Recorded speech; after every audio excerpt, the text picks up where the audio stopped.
When the detective grabs at his coat, I think he's after the gun, but his hand comes away covered in blood. He's been knifed. Cress thrusts the blade 2 more times until his opponent slumps over. This man-to-man battle has been quiet, neither letting out more than a grunt. Cress lifts to his feet, rubbing at his scalp, looking around. He stares at the body, then aims his boot for a rib-shattering kick. "That's for my sister," he says, then leans over to wipe the knife on the man's overcoat. Cress turns away, hurrying toward the opposite end of the alley. The glow of a match spirals, then extinguishes in a puddle. The detective lies unmoving on the alley's surface, his left arm stretching to escape, his legs mixing with spilled garbage and soggy cardboard boxes. 1. The decision. 1929. It's quitting time, and a group of my coworkers are in conversation in the mill parking lot. One casually leans against my brand-new Franklin Victoria sedan.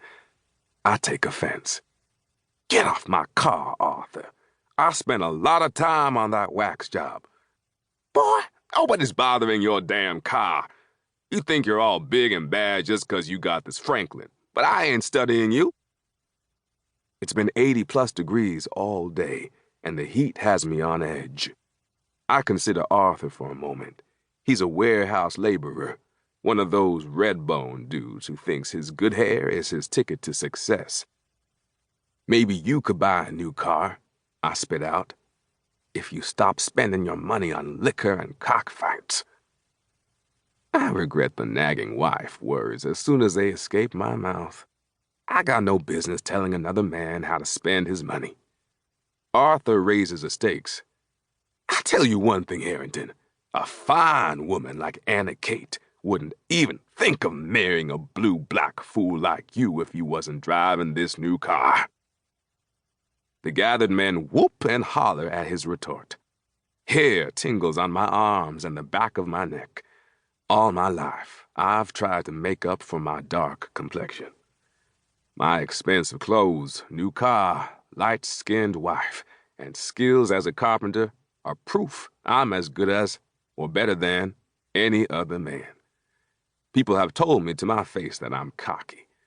Shit, I'm 28 years old and nobody's lackey. I ain't looking for trouble, but ain't running away from it either. And on this sticky Florida evening, I'm not in the mood to let the comment go unanswered, especially when Arthur's defiant stare becomes a mocking smirk. Without another word, my knuckles sink into the folds of his belly, and the smile falls from his face as breath escapes his body. He's strong, so he rocks back, but doesn't drop. "You motherfucker!" he yells and swings a fist, glancing my chin. For what seems like a minute, we exchange blows. Our scuffle finally brings us to the ground, where we wrestle and curse until the foreman pulls us apart.